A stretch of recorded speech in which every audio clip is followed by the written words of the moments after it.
I mean, yo, man. It is straight. It is straight. It's gotta be straight. Slow.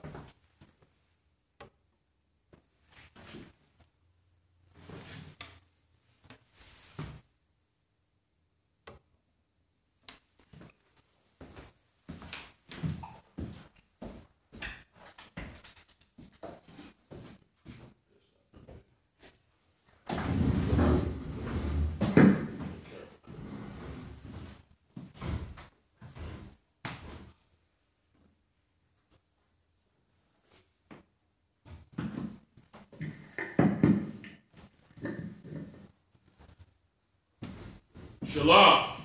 We are the Isupk coming out of 1 West 125th Street, Harlem, New York, at the Commander General Yohana.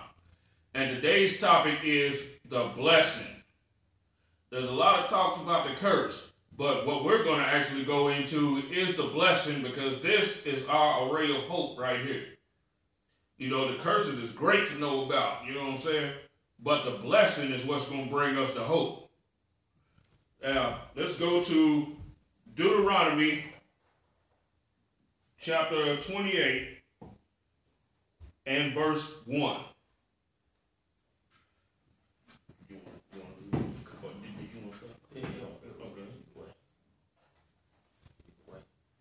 And it shall come to pass, if thou shalt hearken diligently unto the voice of the Lord thy God, to observe and to do all his commandments, which I command thee this day.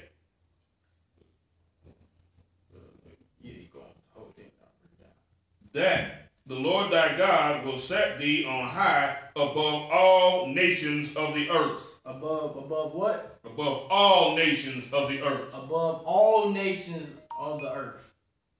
That's what the Most High said. We come to his commandments and we follow all his commandments. He will set us above all nations upon the earth. That's right. We got to keep each commandment that the Lord set out for us. Not just some of them. We gotta stop eating the pork. We gotta stop the homosexual. We gotta stop all these sins against the Most High. And then that's when the blessings gonna come. You can't get the blessings without keeping all the commandments. That's right. And all these blessings shall come on thee and overtake thee, if thou shalt hearken unto the voice of the Lord thy God. When you hearken unto the voice of the Lord, then that's when all these blessings gonna come upon you. Right. Then that's when you're gonna receive the blessings from the Most High. Then that's when you can live, laugh. That's when you can sit back and you don't gotta worry about locking your door. That's when you don't gotta worry about going out at night and ducking and dodging bullets. And if I will, you know, there's the two commandments that Christ said was the ones that was most important, are who all the law and the prophets hang on. If we can get those, I mean, you got fake Israelite groups out here that are teaching keep the commandments, keep the commandments, keep the commandments, but they're breaking the most important commandments. You see what I'm saying? The one of loving thy neighbor as I love thyself. You got to love that black man. They want to do it as long as it says, you know, as long as they think that it means loving white people and other races. They'll do that. Right. But they will not love that black man. They have that hatred for that black man. And a lot of these fake Israelite leaders still got daddy issues. You see what I'm saying? They still deep down inside hate their fathers. And they hate men that are in the image of their fathers. You see what I'm saying? They still got the hatred for, you know, older black men and all of that. You know, they still have that. That you can't be keeping the commandments with that. Right. Just like the one fake Israelite group having the brothers locked up that didn't even do the damn crime. That's hating your brother right there. Right. If you hating your brother, you can't rearrange the commandments. Right. You see what I'm saying? These commandments are set in a order. You see what I'm saying? And you can't sit there and take, keeping the Sabbath and then try and put that above, loving thy neighbor as I love thyself, and then take the loving thy neighbor and put it down somewhere in the list of the commandments. You see what I'm saying? You switch the commandments around, that's an abomination right there, all in itself. Damn right. You see what I'm saying? Could you imagine your leg was on your neck to keep your head up? Imagine that. Imagine your neck was a foot. And then your head is sitting on top of a foot. And then your neck is somewhere, you'd be all contorted and all messed up. But that's what you do when you rearrange the commandments. Right. You see what I'm saying? That's why Christ said those two is where the law and the prophets hang on. If we do those two, the other ones are going to come easy. You see what I'm saying? And then we'll be able to enjoy the blessing. The world hates you the most when you love your brother. Right. Go ahead. No, go ahead and read it. Verse 3. Blessed shalt thou be in the city. Blessed you're going to be in the city. When you walk into the city, it's going to be prosperous. You're gonna have businesses running. You're gonna have the government's running. Everything gonna be running smoothly. Until now, right now it's backwards. You go down into the city, you trying to get a job. You got to then be a homosexual to get a job down there in the cities. Right. You gotta shave your damn beard to get a job in the cities. Right. Right now, you're not blessed in the cities right now. Right. You struggling to get a job right now. Powerful point this priest just brought out, because when you go into the city, you got to think about emasculate. You got to circumcise yourself of your own manhood. Damn right. You in the hood, you a rough, dude or whatever. You go to the city to go and get a job. You got to take that same masculinity that you had in the hood and take it off. Right. You know what I'm saying? Before you go into the city, that's a curse right there. That's not a blessing. Right. That's a curse. But the Christian church will have you thinking that's a blessing. You go, faded up, lined all up and everything. Your damn hairline itching like crazy. You know what I'm saying? Right. Your face itching because you just had to put a razor all to your damn face. You sitting at the damn job interview, you want to scratch your face bad as hell. You know what I'm saying? You are losing something. You are making a compromise that you can't afford to make. Yeah, I'm right. You see what I'm saying? And then what really makes you look like garbage is when they don't hire you still. Right. Now you just sat there and think about what you did, all of that stuff, how you done cut your fro off, done shave your beard off and all that, and they still didn't hire you. Right. And blessed shalt thou be in the field. And blessed you should be in the field. But we're going to be able to grow fruits and vegetables in the field. Right now, your grandma can't even grow her own vegetable plant in the backyard without having a license to the white man, without paying that fee to the white man. We cursed right now. The Lord gonna give us a blessing where we can grow our own fruits, bigger. Like we ain't gonna have just no little grapes. Grapes gonna be growing the size of oranges. Right. And thanks to the Gardner Bar in St. Louis, he put me up on game about something that I didn't know nothing about, which is mineral rights. So mineral rights means you own the land, right? You own the land and you got, papers on the land, but you don't own the minerals. So whatever grows from there, you owe the person that owns the mineral rights. That's the same thing that they was doing in sharecropping. This sharecropping just giving another name and, just fancy it up a little bit. And now they call it mineral rights. That is a curse in the field. So if you are producing good things, these things are going to go to your enemies. And eventually you're not going to afford to be able to pay them. So now you're going to have to sign over the rights of the land to them. This always happens with black people that own land. Right. Yeah, right. If you ain't getting your crops gassed or something like that, then they're doing something like this. And you will have to sign over your rights any damn way. Take a little piece of change, a little payment or whatever, a little piece of change, and let that white man have all your land. And then a lot of times you still might end up working it. You see what I'm saying? That's slavery.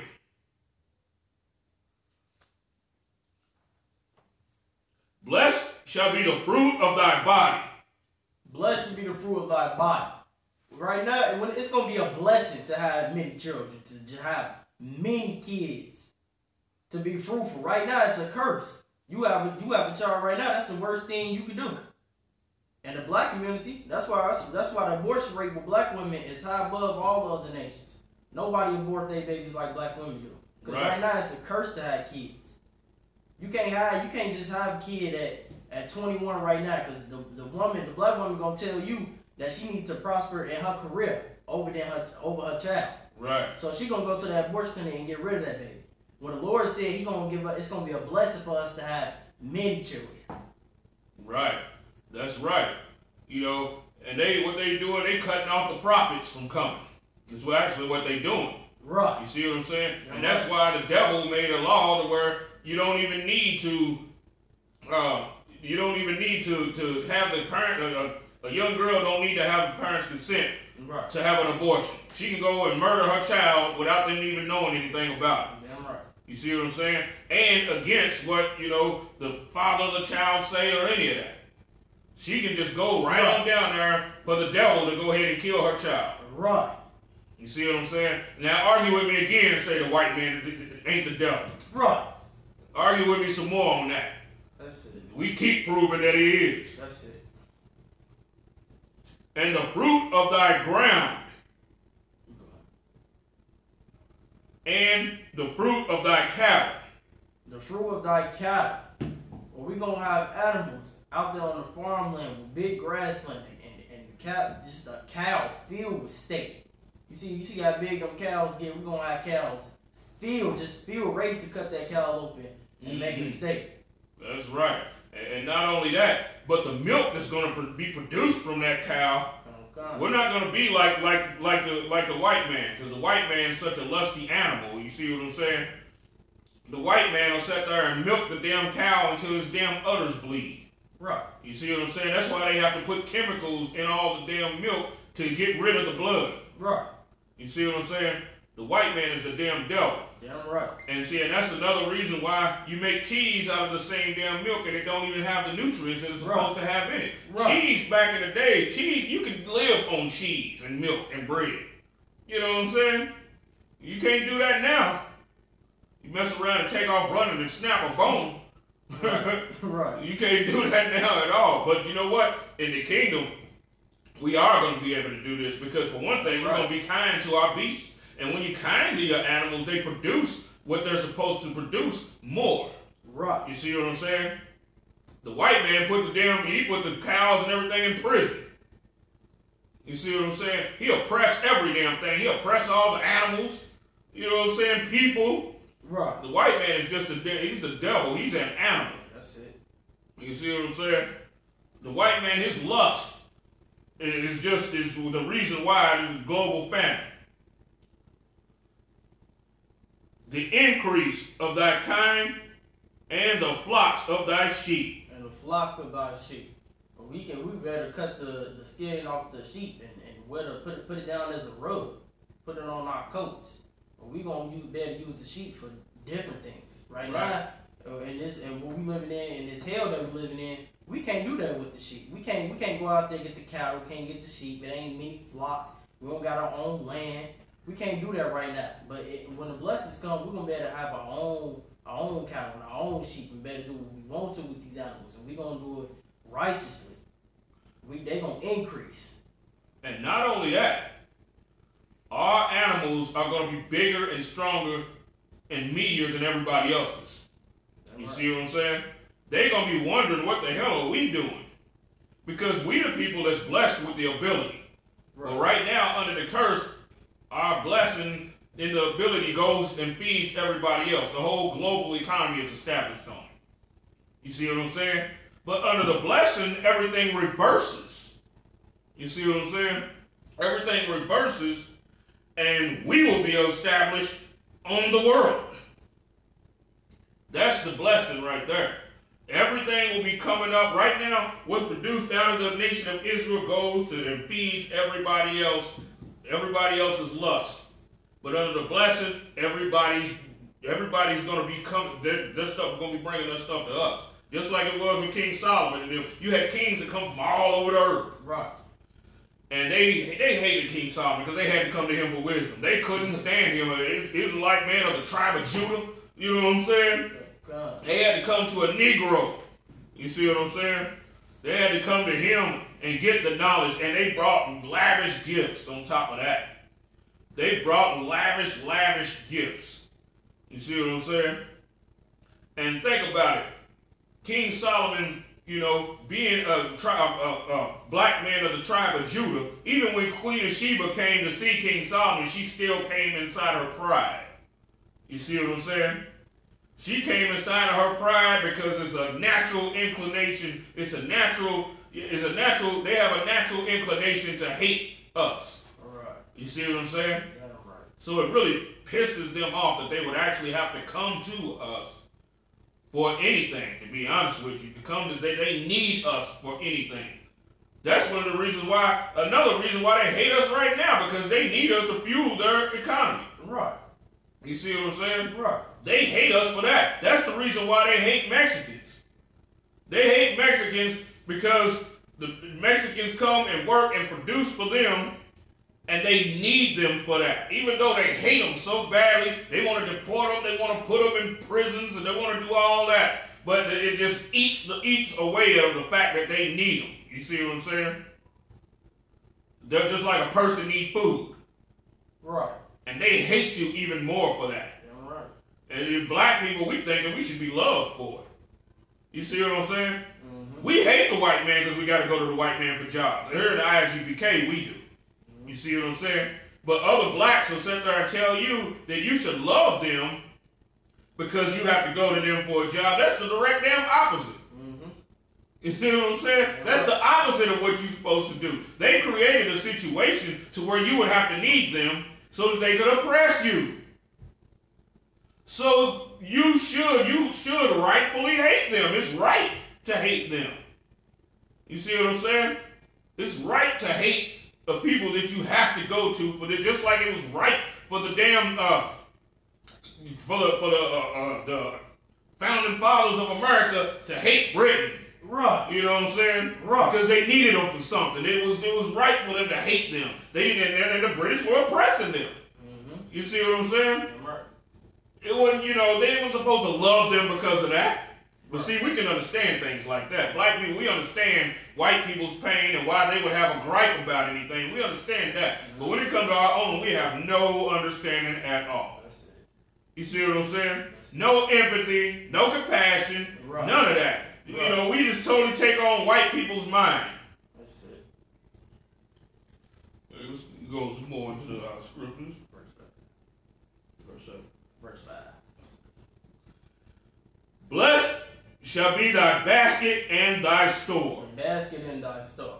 Right now, you going to the store, you ain't getting no groceries unless you got the food stamps. You pull out every damn card out your wallet, swipe decline, swipe decline, swipe right. decline. But the old lady standing behind you telling you don't come to the store if you came back. You getting embarrassed. That's a curse, man. You can't get enough baby food and food to feed your kids. And you in the store, you can't fill your basket up with two things. You got a whole big basket. You filling up with two things to go out the store because you ain't got enough money to get it. Right. And y'all waiting on a blessing for a rapper, somebody to come in and say, I'm gonna buy you all your virtue stuff. The blessing ain't gonna come that way. The blessing only gonna come through keeping the commandments of the Most High. That's the only way you're gonna get them blessings. And then that's when you're gonna get your basket gonna be filled with stuff in the stores. That's right.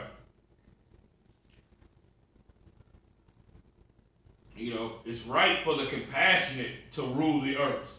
You see what I'm saying? So what we got to do is we got to be compassionate towards our own people. You see what I'm saying? That's one of the reasons why, you know, the Most High stopped, you know, the blessings of us. You see what I'm saying? Because we don't have the natural affection. Remember the scripture that said in the last days men shall be without natural affection. Natural affection is you loving your family. You know what I'm saying? You loving your children loving you, your wife loving you, you loving the people that you loving your race, you loving the people that you're supposed to love. That's natural affection. That's what the other races do. Chinese love Chinese, which is natural affection. White people love white people, which is natural affection. You know what I'm saying? We love white people, which is unnatural affection. And we would choose them before our own family. That's another reason why we fail so much in business. That is fulfilling, you know, that when it says, blessed shall be thy basket, right? What you collect in, you know what I'm saying? To bring to the storehouse will be blessed. You see what I'm saying? Right. But we're operating under the curse, where we putting into the basket. We done filled the basket up. We look at the basket, the damn basket's only got the bottom, you know what I'm saying? There's only little stuff at the bottom. We're like, what the hell just happened? Next thing you know, you go swipe your card, insufficient funds. Right. You see what I'm saying? And thy store.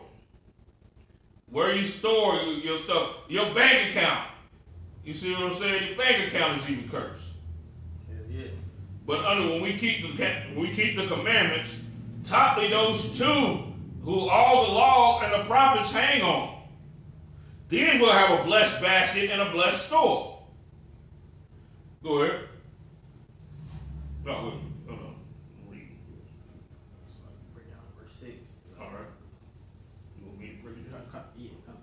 Blessed shalt thou be when thou comest in, and blessed shalt thou be when thou goest out. When we come into anywhere, we could go into it because we're going to be to where we're going to be going into other countries, making sure that they're not doing, you know, evil. We're going to be the real global police.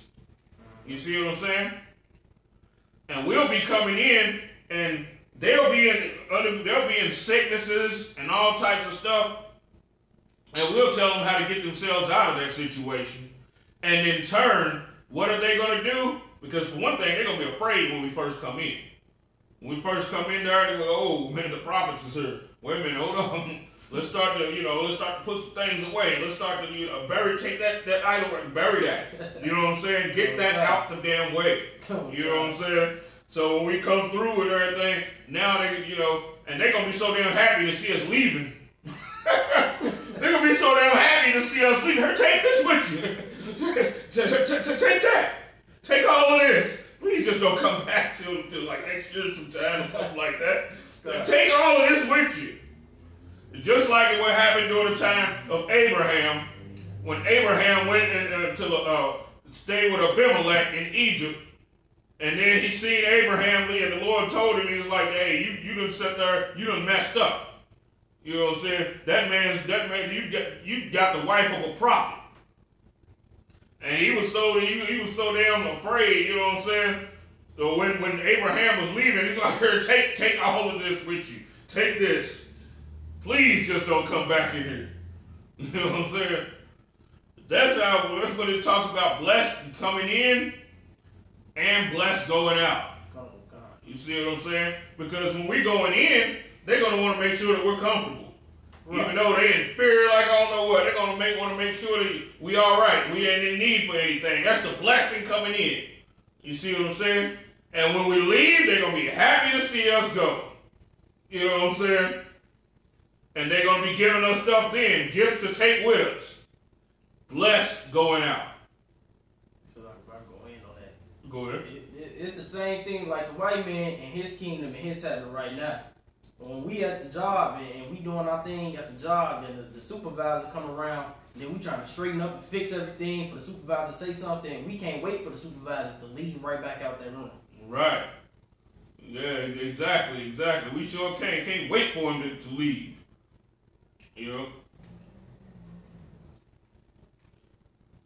The Lord shall cause thy enemies that rise up against thee to be smitten before thy face. So you, in the kingdom, we'll be walking around like gods. When we got slaves, we're going to have the Edomite, the so-called white man in slavery. And when he got it, he trying to plot up a plan to come and kill you, he gonna die in his sleep. Right. And let me go in a little bit more on that. This thing can happen here. Oh God. This can happen here. As a matter of fact, what happened in St. Louis, the brothers that actually stayed in the hood. You see what I'm saying? The ones that stayed in the hood, the one that brother that was the mortician or whatever, that had all of them guns. The Lord brought a safe haven right there. You know what I'm saying? They stayed in the hood with their people, and the white people came to invade them, and they mowed them down like grass. While the brothers and sisters that was on the outskirts of that little hood were being killed. You see what I'm saying? These were smart enough to know that the safest place to be was with your own people. You see what I'm saying? But sometimes what we do is we do the direct opposite. You know, you got sisters, and it's funny because it's sisters out there. It was sisters out there behind. Anytime we was being killed real heavily, that's when the biggest interracial dating happens.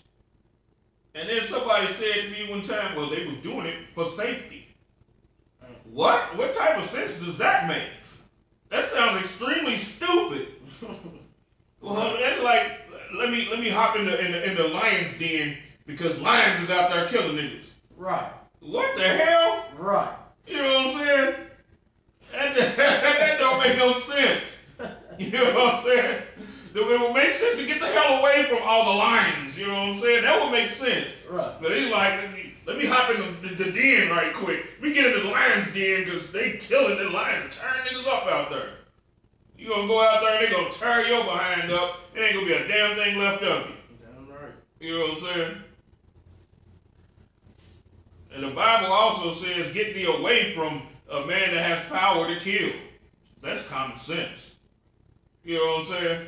Yeah, they don't even need a breakdown for that. That's common damn sense right there. Okay, yet the Lord shall cause thy enemies that rise up against thee to be smitten before thy face. But you know when the Lord is going to do this? When we're separate. Because while we're mingled with them, that's how you lose your strength.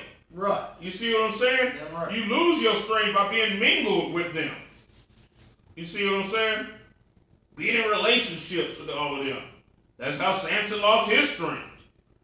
You see what I'm saying? But when you separate from them, now they have to have a reason to come in unto where you're at. They have to have a reason. They have to have a counsel first and all of that. They don't have to do that with you integrated with them. They don't have to do that at all. You know, for one thing, they right in your face and you don't even see what the hell they even are.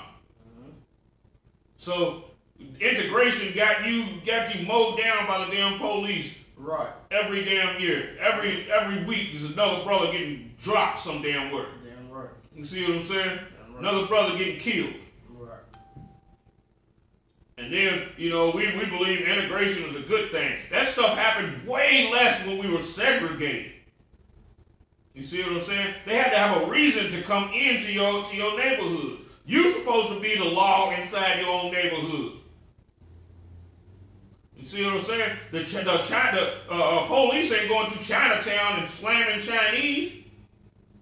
And when they go through Chinatown, they coming for you. Mm-hmm. They ain't coming for them. They become the damn Chinaman's servant to bust your goddamn head open. They shall come out against thee one way and flee before thee 7 ways. You want this one, soldier? Oh, God. Your enemies gonna come. They gonna come towards you and march towards you like they want to take action upon your enemies. And then when they see you know you ready for war, they gonna flee in 7 different ways. They're not gonna flee back in the same way that they came in. They gonna go that way, this way, that way. When they came one way towards you. That's right. Now see, knowing this right here, this should be a main incentive for you to want to separate right here. They come against you, you know what I'm saying? Now with you being integrated, it's the direct opposite. They come at you 7 ways and you have 1 way to flee. Right. You see what I'm saying? Just like when when Jerusalem was invaded during the time of the Romans. The Romans came at us 7 ways, and we had one way to escape down into Africa, about 1 million of us. You see what I'm saying? We went right from an enemy to a damn enemy. We went from an enemy, you know what I'm saying, that was killing us up in Jerusalem and all of that, to a bunch of damn cannibals in Africa. We ran right into them damn cannibals. You know what I'm saying? They was eating niggas and every damn thing. Taking your little daughters, little 10, 11-year-old daughters, and using them, throwing them in their harems and all of that. As a matter of fact, that's what Muhammad was known for. Muhammad was known for nabbing up little girls. And then what made it so bad, he'll kill the parents right in front of the little girl on top of that. He'll kill her parents right in front of her, and then take her as one of his wives. Well, not even fully a wife, a nigga concubine slave. Because hell, they don't even look at black women as wives. You see what I'm saying? Because they don't, they don't have that type of respect for our race. The only time they look at you, like, say for instance, King Artaxerxes, even though he was a heathen, he had plenty of respect for Esther. You see what I'm saying? Because this respect it relies on how much respect your people have as a whole before somebody respect you as an individual. You see what I'm saying? If it wasn't for Mordecai, he'd have probably despised the hell out of Esther. You see what I'm saying? In reality, Mordecai was like the king of the earth for real. You know what I'm saying? He just wasn't, it was just Artaxerxes was just sitting on the throne. Kind of like with the situation between Joseph and Pharaoh. Pharaoh knew in his mind that Joseph was greater than him. You know what I'm saying? He knew that in his mind that Joseph was really the king for real. You know what I'm saying? So what his job was to do is just to sit there, and to be the king in image. You see what I'm saying? While Joseph ran the kingdom. But the same thing with Artaxerxes. Mordecai was really the king, while Artaxerxes sat up on the throne, you know what I'm saying, as the image, you know what I'm saying, just to have an image up there for the needs of the Persians, because they look different from us, you know what I'm saying? But Mordecai was really king and governor. He was advisor to the king, and the king needed him. You see what I'm saying? He was like a father unto the king. They shall come out against thee one way and flee before these 7 ways. The only time that this is going to happen is when we separate.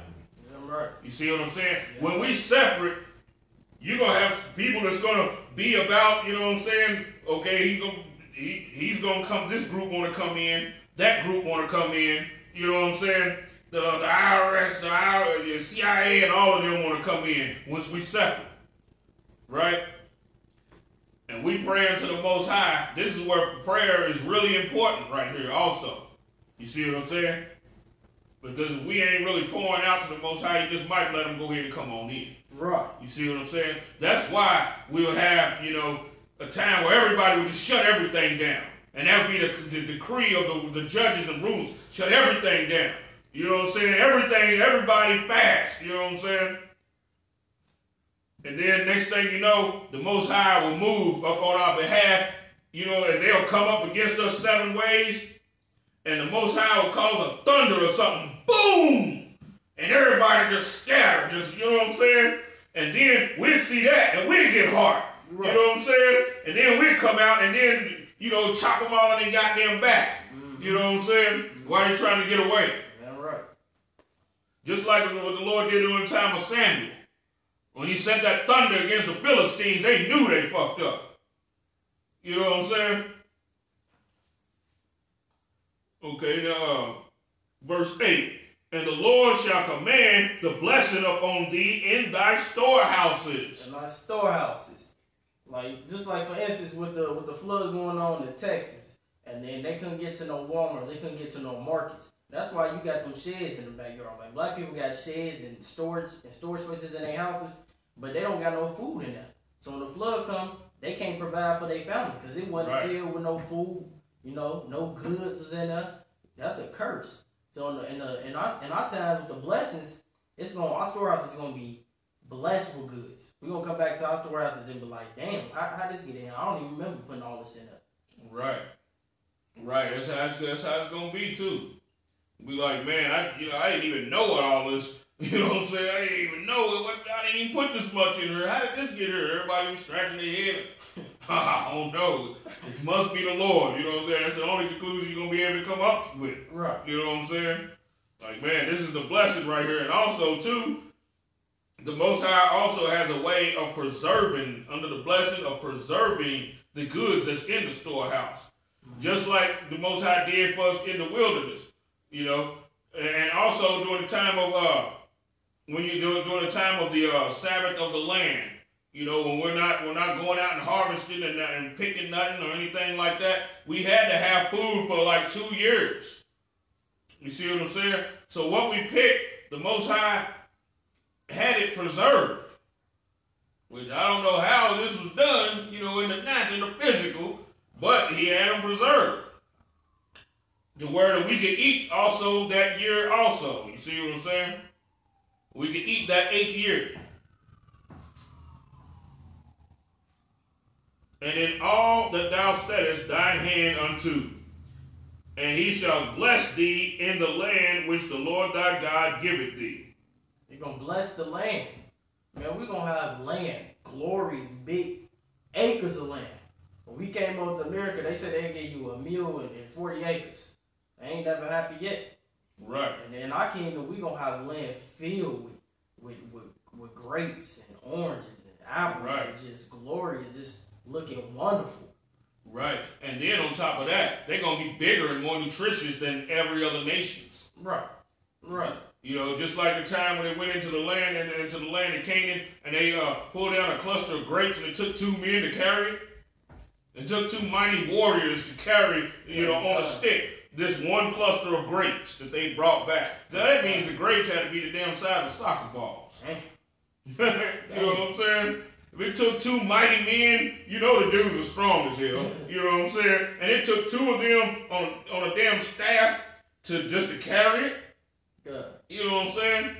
Now that's some pretty big stuff right there. You know what I'm saying? Oh, God. Now that's some pretty big damn grapes. You know, and not to mention that the people were gigantic people. You see what I'm saying? So they, so obviously the food had to be gigantic too, because they were huge. But that's the blessing right there. You see what I'm saying? This is what the blessing produces. Hell, one damn grape, nigga be able to feed off one grape. You know what I'm saying? Right. And the Lord shall establish thee an holy people unto himself. The only way that this is going to happen to us as a whole is through separation. That's it. Right. You see what I'm saying? Right. You're not gonna be a holy people if you're running around and got white people mingled inside your congregation. You're not gonna be a holy people, because when it all boils down to it, they love and worship America. That's it. You see what I'm saying? They love and worship America. They love the Jewish people, that's the fake Jews. They love them, and they would much rather them be the Jews than you. Right. And they setting up inside your congregation. You see what I'm saying? Their hearts belong to their people. Why they sitting there talking about praise Yahuwah and and all of that, and you think that y'all being together, y'all think y'all being praising the Lord together, and I know you're not. He's praising America, and white power is what he's praising. You see what I'm saying? He in your congregation claiming to be Ephraim. That's a damn lie right there. He in there claiming to be Ephraim, so that show you straight out the gate he ain't about truth. Right. You see what I'm saying? Right. He wouldn't lie like that if he was. Right. Straight up white dude. Or if trying to be Ephraim, claiming he's Ephraim or he's Gad. And you silly Negroes is going for that. That's not the mark of a holy people right there. Right. Next thing you know, you be trying to get in some Arabs and all of that, and Africans. They're doing that too, getting into Africans and all of that. And the more you get them in, the more you're going to hate the people that you know are Hebrews. You're going to hate them. You get white people inside your congregation and everything, you're going to hate the black people that's in there. And especially if he stand up against that and say something about that, you're going to mark his ass, is what you're going to do. And if you're doing that, then you're not loving your neighbor as you love yourself, and you're not establishing yourself as a holy people, and you will not be up under the blessing. You'll be up under the curse thinking that you're up under the blessing because you got a good job. As he hath sworn unto thee, if thou shalt keep the commandments of the Lord thy God and walk in his ways. And all people of the earth shall see that thou art called by the name of the Lord, and they shall be afraid of thee. They should be what? Afraid of thee. They should be afraid. Now, some people can't get this. They can't get this with our people and have other people being afraid of our people. So let's look at it for instance. You afraid of the white man because you wouldn't go to war with the white man right now. You will do anything for the white man. The white man bend over, you'll kiss the crust between his ass. That's being afraid of a nation. When you under submission of that man, the white man got his foot on our throats. When the Lord gonna flip this, the table's gonna be turned. The white man gonna be our slaves, and all these other nations gonna be afraid of us. When they come for us for jobs, they gonna make sure they gonna take that damn turban off their head. They gonna stop eating them damn cats and dogs around us. They gonna be afraid of us, man. That's right. And they gonna, they're afraid of us now, but they're afraid of our potential now is what they're afraid of. You see what I'm saying? That's the thing that they fear about us right now. Even though we're in this crushed rubble, in this crushed state, they're afraid of our potential. But see, once that potential comes to fruition and everything, then they're going to be afraid of the manifestation. You know what I'm saying? And that's going to be way worse than a way more terrible fear than what they have in our potential right now. And they shall be afraid of thee, and the Lord shall make thee plenteous in goods, in the fruit of thy body. Want that? God. And the fruit of our body, we're going to have many children. Many children, as many as you want, as many wives as you want. We're going to be blessed in this. Like, right now, we can't just have as many kids as we want to because we can't even take care of ourselves, let alone 2, 3, 5 children. Right. But when we bless and we got the blessings of the Most High, we're gonna be plenty. It's gonna be plenty of children, grandchildren, great grandchildren, just a lot of children. Right. And also too, these children they're gonna be big as hell. Right. They're gonna be big. You know what I'm saying? Strong, strong ass bones. Right. You know what I'm saying? They're gonna be some big, strong kids, and then people gonna be afraid of them. You know what I'm saying? Damn right. They'll be damn near like giants and all that. Because see, oppression is what makes people. That's why so many short Mexicans out there. You see Mexicans, they look damn near like little Moabites and shit. You know what I'm saying? Because of oppression makes them small like that. You see what I'm saying? The Moabites, yeah, they're oppressed, at a level by their own government and all that. But see, their thing is they can keep multiplying because the name Moab means seed. Right. And the Most High made a whole lot of them short and small, to kind of neutralize things because there's so damn many of them. You see what I'm saying? China got about 5 billion people or something like that? And that's just China alone. Hell, that ain't even counting Korea and all of them. You know what I'm saying? So that's one of the reasons why the Most High made them small, just like he had to make the white man small in number. You see what I'm saying? But made him a big clutchy, big caveman. You see what I'm saying? But had to reduce their population. The Most High has to, he has to deal with these nations like that. You see what I'm saying? Same thing with the Arab man, put him in the desert. You see what I'm saying? And always having him in conflict with everybody.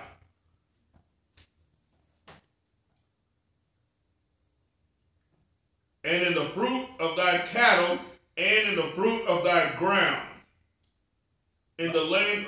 What's that? in the land which the Lord sware unto thy fathers to give thee. Like the Most High made a covenant with our forefathers, man. Like this ain't something that we made an agreement with ourselves. The Lord made this agreement and this covenant with our forefathers. This ain't something we can get out of. So we keep these commandments and we get these blessings. We're gonna have these great big cows and have this great big land. It's just gonna be heaven, man. This is the blessings that the Most High given to us, man. Like it's just you ain't gonna have to worry about getting sick. You ain't gonna have to worry about a lack of money. You ain't got to be worried about if you can feed your kids. You ain't gonna have to worry about these things because in the kingdom of heaven, you're gonna have these blessings. That's right. In the kingdom of, and you know what? In the kingdom of heaven, we don't have to wait for it. Mm-hmm. You see what I'm saying?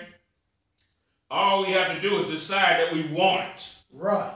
You see what I'm saying? We ain't got to wait and say, oh, the kingdom of heaven is way down in the future sometime. Mm-hmm. You know what I'm saying? That's how we get all messed up and everything. That's Christianity. Right. To be honest with you. Right. What Christianity do, it don't really put nothing in the now. This is why nobody understands the prophecies in Christianity. That's right. Because it takes everything and it throws it way in the future, or it throws it way in the past. You see what I'm saying? So that's why we run around thinking that the children of Israel is ancient people from way in the past and all of that, and that the kingdom of God is way in the future in the sky. Right. You see what I'm saying? Right. So what's about the now? You don't, the now, you don't even see what's going on in the now. You don't see it in the Bible. You don't see that the white man's a devil, because you say a nation of Edom, well, that's a group that kind of like, they lived in the Middle East, and they was ancient back in the day, and, and the Lord done away with them or something. I don't know what happened to them. They was ancient and all of that. While he sat there and walked right in front of your damn face every day, you got to go in front of him and punch the goddamn clock. Right. You see what I'm saying? Right. Either they take these prophecies and push them way in the future or way in the past, which is the same damn thing they do in science, like in Darwinism and stuff like that. Right. They go, now, and it makes sense if you can put something 5 billion years ago. They say, yeah, well, shit, a monkey can turn into a man. I mean, not like right now, but billions and billions of years ago, or billions of years and all of that. You know what I'm saying? Now it seems to make sense to everybody. Over a billion and trillion years, then that can happen. You see what I'm saying? Right. When the earth ain't nowhere damn near that over. Right. And that's a heavy point that the officer brought up. Because in Christianity, like you gotta shake that Christianity off you. Like they put things far in the future, or they take it way, way back in the past, so it really can't make sense. So you can't question it.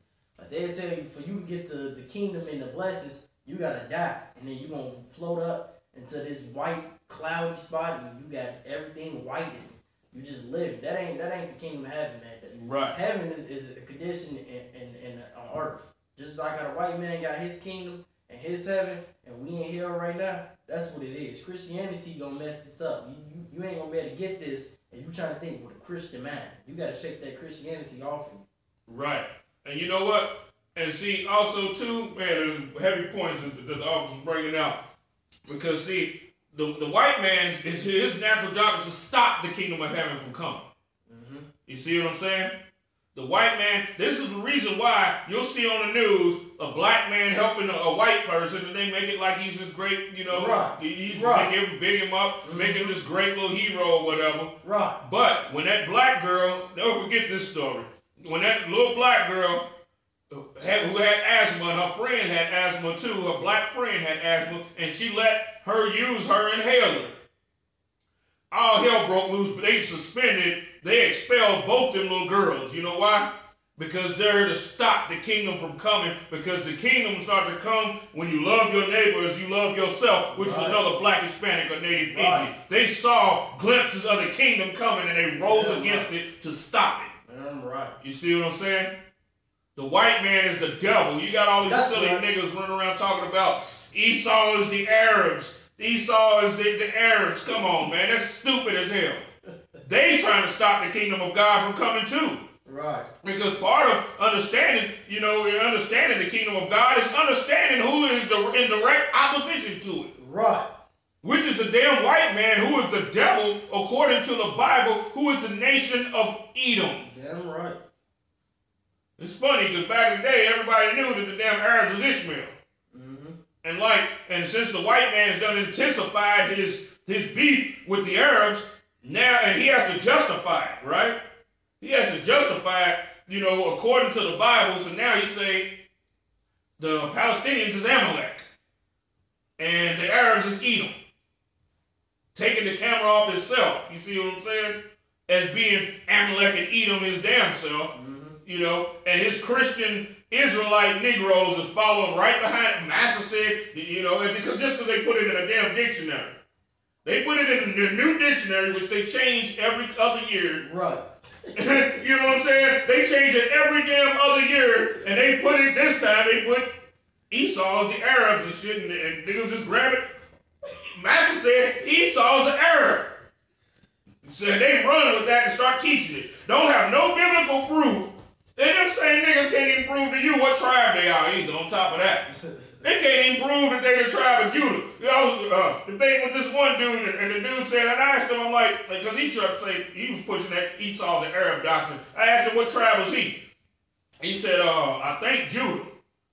Then he said, well, DNA said that I come from the Benin kingdom. Oh, really? So they told you what land you come from. Could you imagine taking a goddamn paternity test for your child to see if it's yours, and they say, he's from California. Could you picture that? He's from California. You know what I'm saying? They have seen a damn grape in his ass. He's from California. You know what I'm saying? Could you imagine they did that? Damn. Okay, that was verse 11. And the Lord shall make thee plenteous in goods. Well, no, I don't already read that. I think I'm at 12, right? Okay. Verse 12. The Lord shall open unto thee his good treasure. What is the good treasure of the Lord? You know what the good treasure of the Lord is? When the Most High opens the windows of heaven and causes plenteous, healthy rain to come down, so that your crops and everything grow. People think, blessings falling out of the sky. People think that, that the Most High, like he do magic tricks. You know what I'm saying? Like, Most High, they think the Most High is the God of magic. Right. You know what I'm saying? Yeah, right. The Most High, why does he always use, metaphorically use seed time and harvest? He always used farmer's language. Mm-hmm. You see what I'm saying? So when he say he gonna open the windows of heaven and pour you out a blessing that you can't receive, that means he gonna cause it to rain plenteously so that your crops and everything grow right. So your cows have enough grass, enough good healthy grass to eat, so that they get big and strong. Your sheep got good grass and herbs and everything to eat, so they get big and strong. Your goats, your chickens, whatever the hell you got is going to be bigger and stronger than everybody else, because the Lord is going to open up the windows of heaven and give unto you of his good treasure once we keep in these commandments. That's right. The Lord shall open unto thee his good treasure, the heaven, to give the rain unto thy land in his season. See, that's a blessing for the rain to come down and water these plants and let these things grow fruitfully. Because now, black man, black woman, what your grass look like now? Your grass beat up, brown, you got dirt everywhere, you barely even got grass. Black people got big backyards where they can't even grow their plants and things because it's not raining. That's called a famine. That's a curse. Right. So if you go to church every Sunday and you talking about that you blessed, why your blessings ain't line up like the blessings say in the scriptures? Why is it not raining and give you fruitful plants and land and big grass for your cattle to eat? Right. Because you ain't receiving the blessings. Because the blessings only gonna come with you keeping the commandments. That's right. And along with the blessings also too is you have an understanding of everything that is growing on your land. Mm-hmm. Mm-hmm. You see what I'm saying? You got plants out there that a nigga take for granted. You know what I'm saying? Right. That a nigga be like, you just think it's a weed and all of that. Mm-hmm. You know what I'm saying? Along with the blessing comes knowledge and understanding. You know what I'm saying? That's it. You know, as a matter of fact, you know, you'll know what these plants are good for. So that will reduce you having to go to the damn doctor and stuff all the damn time. A nigga could be constipated right now. You could go to the damn backyard, your backyard, grab a couple of little leaves, eat the damn things, and you know what I'm saying? Mm-hmm. Next thing you know, you'll be on the toilet. Right. And then you'll be taking a healthy dump. And also, too, the stuff that you got, a lot of the stuff that you got right in your backyard also produce bile. You know what I'm saying? Biofluid. To make your easings go down, you know, better. Right. You know, to help your system out more. Right. You see what I'm saying? You'll be surprised of some of the stuff you just got right in your damn backyard. Right. And don't even know, you know what I'm saying? But under the blessing, you will have understanding of these things. Just like when you go into Revelations, where it says, and the leaves of the trees shall be for the healing of the nations. It didn't say nothing about a nigga cutting on your ass, did it? It didn't say nothing about that. The healing, the day will be for the healing. They're going to have to come to us for their medicines. Because they're going to have all kind of damn sicknesses. Believe that. Yeah, right. Once the curse comes off of us, right, and it hits them, right, woo, boy, you think that they got problems and stuff in China and all of them places right now. They gonna have some serious problems then. Right. And we are gonna and they gonna have to come all the way to Jerusalem. Mm-hmm. You know what I'm saying? Mm-hmm. To get the leaves from the tree, and we're gonna say, you know what? I like the gold y'all got over. You know what I'm saying? Oh, so y'all got diamonds down there. Yeah, we want those. You know what I'm saying?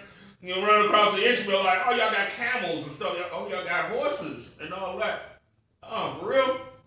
We want those.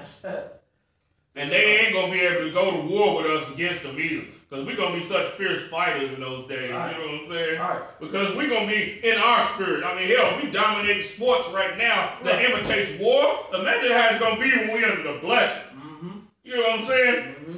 You think a nigga jumping up doing a 360 and dunking or something. Imagine a nigga jumping up with a sword in full armor and thrusting the sword in nigga's ass. Imagine that. You know what I'm saying? So they ain't gonna want to go approach us like that. You know what I'm saying? So they gonna give us what we want. You see what I'm saying? We want those horses. We want those diamonds you got. And we want such and such. And they gonna automatically be coming bringing gifts. And we'll be able to be to the point where it'll be like, we take counsel, be like, is that enough? Like, no, they got something else I've seen that I think will be real good for us to have.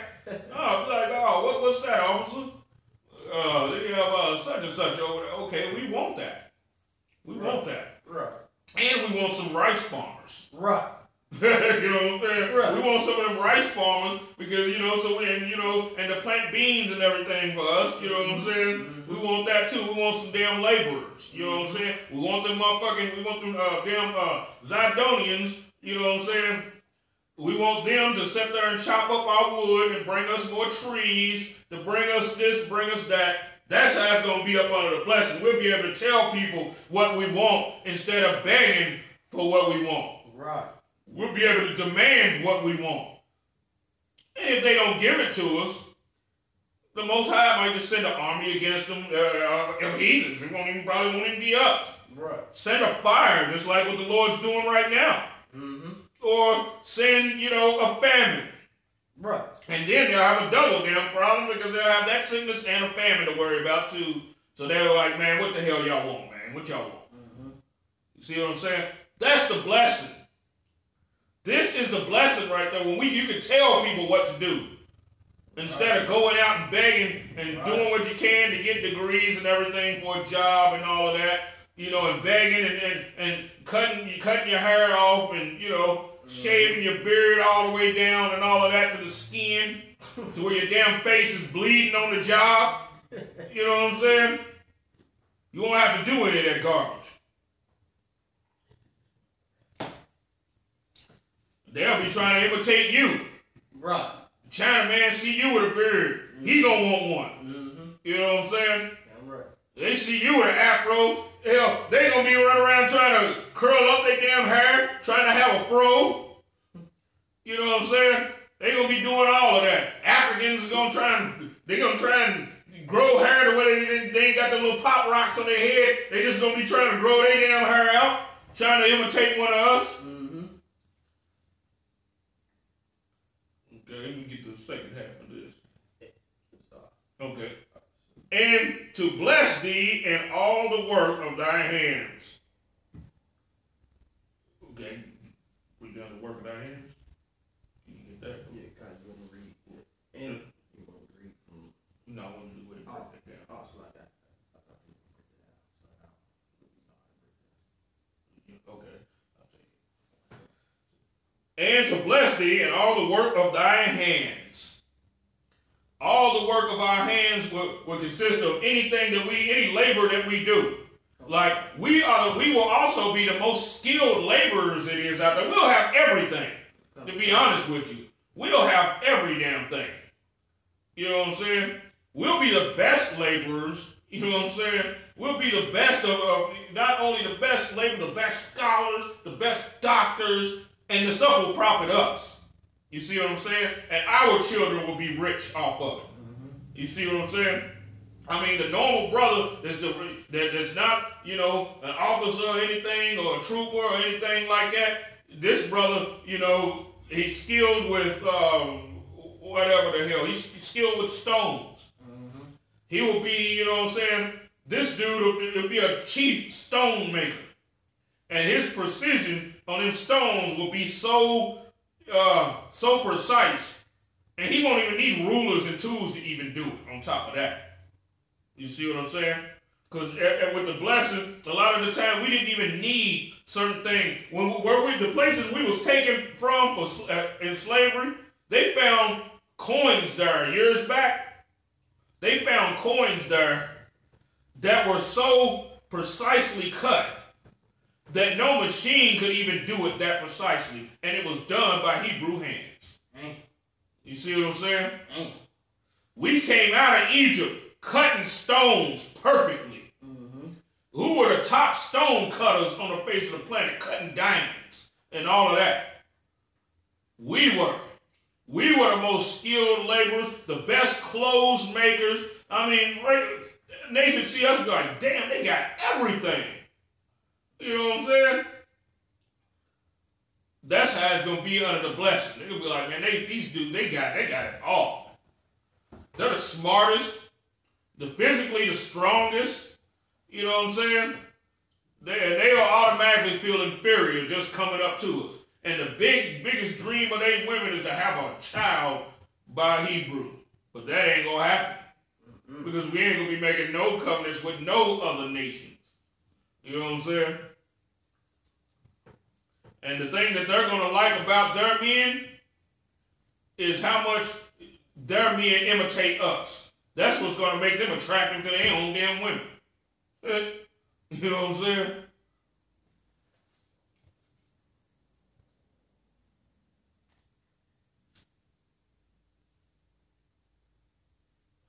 And thou shalt lend unto you want to read that? Or, yeah, the second, the last part of lend to many nations.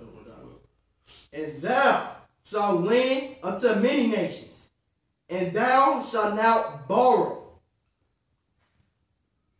You shall lend to many nations, and not borrow. Means what are they going to have? They're going to be broke down in the points where they're deficit and they're going to be in debt and all of that. Just like we're in debt now, they're going to be in debt to us, coming to borrow because they have, they have to do such and such. They're going to have to borrow from us.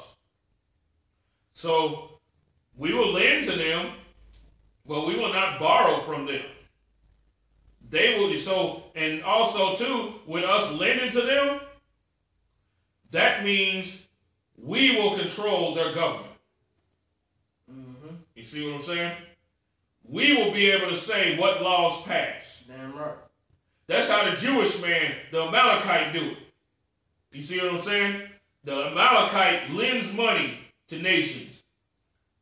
And then he takes the nation, he controls their law. He pushes his agenda inside there. If he want to make everybody homosexuals, he lend them money and start pushing in homosexuality. You see what I'm saying? Start pushing in feminism. You know, start pushing in, start funding them for wars and all of that. So they'll fight against each other. And then he'll be the setback while they fight against each other and they going broke because wars cost money. Then he'll say, I'll lend you such and such amount of money. Now he's taking over their government, taking over their resources. You see what I'm saying? And making them his slaves. But see, we're going to do this thing righteously. You see what I'm saying? We're going to see like the Chinese and everything eating dogs and all of that. And we're going to be like, well, if you got to stop that damn dog eating dogs and all of that. You see what I'm saying? Right. And also, you have to stop eating all of them damn crawfish and all of that stuff. You know, they are used to clean the damn waters. This is how the blessing is going to start to really come all over the earth. You see what I'm saying? Because they're not going to be running around, you know, with big old gigantic shrimp boats catching millions and millions of shrimps and crabs for the consumption of a bunch of damn dirty, filthy heathens. Right. You see what I'm saying? Everything will be able to do what it's supposed to do. You see what I'm saying? The crabs and all the, you know, shrimps and all of that will be there to eat the particles that's in the damn water. So the waters will be clean. You see what I'm saying? The waters, the whole government, we're going to govern the earth, and it's going to prosper the earth instead of destroying it like what the white man and all these other nations is doing right now. Right. You see what I'm saying? Moab is just damn near as bad as Isupk. Right. Yeah. You know what I'm saying? These niggas eating all the octopuses and all of that stuff. Right. You know what I'm saying? That ain't supposed to be ate. They eating, you know what I'm saying? They turn this damn stuff up. Right. So now you got filthy waters. Right. Now there's no, you know, now you can't even drink. Right. You see what I'm saying? Right. That's a real heavy point because the white man put on commercials and put on the news that the water dirty, that they need to clean it, and we got a big problem and asking, can we donate? When black people, we don't got nothing to do with the dirty water that's going on. That's the white man putting all them shrimp and crab out the damn ocean. And then you want to know who the devil is, ask the fish in the sea. Right. Ask the fish in the sea who the devil is. Right. You know, the fish in the damn sea, they dying and wash it all up on shore and everything because of evil stuff that the white man is doing. Damn right. You know, they having where they finding millions of damn, salmon and stuff like that washing up on the damn shores every damn where. That is the white man. Right. That's the white man right there. Right. You see what I'm saying? The white man sapping all the damn oil up out of the earth that's used so the plates and everything can slide properly inside the earth. He's sapping all the damn oil up out of the earth. You see what I'm saying? And now there's earthquakes every damn where because the plates can't slide properly. Right. You see what I'm saying? It's just like, you know, when you don't oil things, they lock up. Right. You see what I'm saying? So with it locking up, now what happens is it causes danger up on the surface and opens up and then kills a bunch of damn people. The white man is the devil that the Bible speaks of. That's right. Give me a time check, boy. It's 5:45. Verse 13. Yeah. Verse 13. And the Lord shall make thee the head and not the tail. We will be the head of every nation and not the tail. Right. The head, you know what I'm saying, is the brain. We'll be the brain of the whole earth. You see what I'm saying? And the whole earth will learn knowledge and everything through us. And once we stop them from destroying the earth, now the earth will be in a state of being replenished. The earth is mourning right now. The earth is in pain. You see what I'm saying? And the earth is just, you know, pretty much locking up. Right. That's the reason why, you know, there's famine and everything. Because you can't produce much. You know what I'm saying? Right. You keep on destroying, you can't produce anything. You see what I'm saying? So if you can't produce nothing, I mean, what happens? Famine. Right. People starve. Right. You see what I'm saying? And the white man is also such an animal because not only that, but he'll send chemicals to the air to make sure nothing gets produced. Right. You see what I'm saying? Right. Air pollution. Right. He'll chemtrails. You know what I'm saying? That's what the DuPont family, that's what they specialize in. You see what I'm saying? They specialize in that and in GMO foods. Because they done destroyed the whole damn earth. So now they gotta make synthetic foods.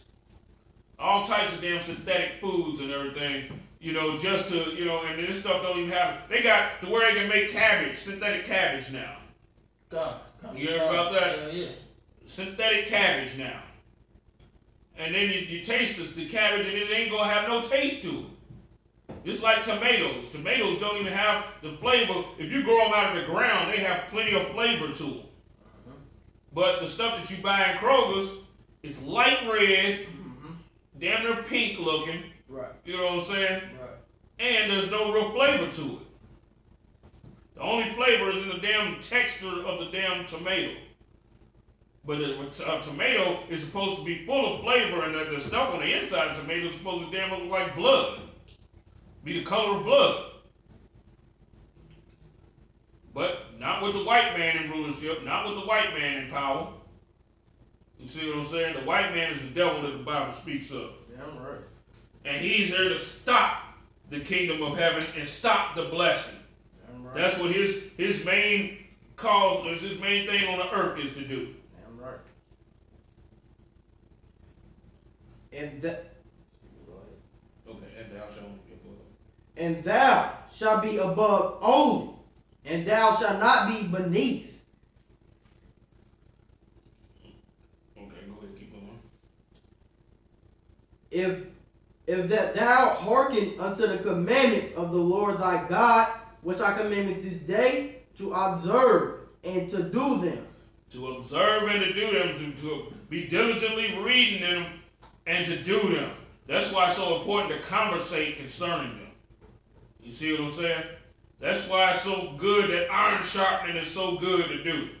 You see what I'm saying? That's like, we all learning, when we iron sharpening and all of that. Either we learn from each other or sometimes we even teaching ourselves something. You know what I'm saying? Okay, go ahead. Verse 14. And thou shalt not go aside from any of the words which I command this day, to go to the right hand or the left, to go to go after another gods to serve them. That's the very first commandment right there. That's to have no other gods before me. See what I'm saying? It means before, it says I should have no other gods before me, to be before something to be in front of. Right. You see what I'm saying? You ain't supposed to have no gods in front of the Most High. You see what I'm saying? None. This is the most important of the commandment, and the second one is to love thy neighbor as thou love thyself. You see what I'm saying? If you ain't doing those two, who cares how many Sabbaths you keep? You see what I'm saying? Who cares, how, because, these fake Israelite groups will take one thing that they're doing right, and then they'll build a church around that. You know what I'm saying? You got churches out there that's only built around the Sabbath. You see what I'm saying? But at the same time, they sit there and harbor these evil women that hate black men. You know what I'm saying? They hate black men themselves and quick to get up on the pulpit and say if he ain't got a job, then he should only eat beans. His wife should feed him beans and all of that. That's not loving your neighbor as you love yourself. You can't sit there and act like you loving your neighbor and keeping the commandments when you're sitting there trying to turn this woman against him. And if you're saying that, you'll never say that about it. These Christians, they'll never say that about themselves. Right. Let him lose his damn job and everybody pray for the pastor. He'll say, but y'all pray for me. Pray for me. I'm going through something right now. Pray for me. No, nigga, eat some beans. Eat some beans. You'll be all right, nigga. You know what I'm saying? That's what the hell you done sat there and told that woman to do with her husband. Right. You lost your goddamn job. You know what I'm saying? Or you in some type of damn trouble. You done got caught molesting some kid or some old garbage like that. Now, everybody pray for me. Or you in the NYPD and done wrongfully locked brothers up and they done got a damn lawsuit against the damn NYPD. And you done lost you done lost the case. Now, everybody pray for me. Pray for me. Nah, go eat you some damn beans.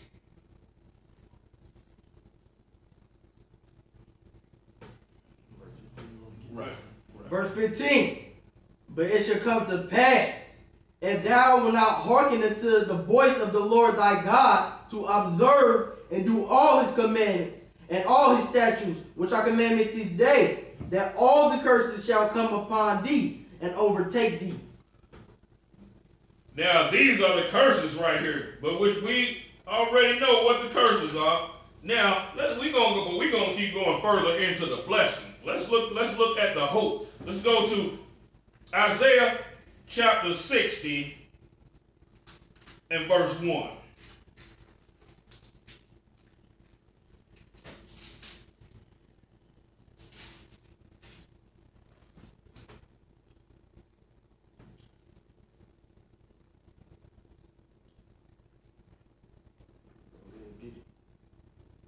Isaiah chapter 60 verse 1. Arise, shine, for thy light is come. Say, arise, shine, for thy light is come. Go ahead. And the glory of the Lord is risen upon thee. And the glory of the Lord is risen up on thee. What is this? This glory of the Lord, all the riches of the earth. Just like when we came out of Egypt, how we left with all the riches and the Spirit of the Lord was with us. You see what I'm saying? We start to see the glory of the Lord. Just like the glory of the Lord filled the temple at the time of King Solomon's day, once the kingdom was established, the glory of the Lord was all upon the kingdom. You see what I'm saying? And the glory of the Lord makes all the other nations like, you know what I'm saying? They're like, damn. They astonished. They can't believe it. You see what I'm saying? Now you seeing that's what it looks like when the glory of the Lord is upon you. They scratch their head trying to figure it out. They're like, damn. Go ahead. For, behold, the darkness shall cover the earth, and grow darkness the people. Say the darkness shall cover the whole earth, right?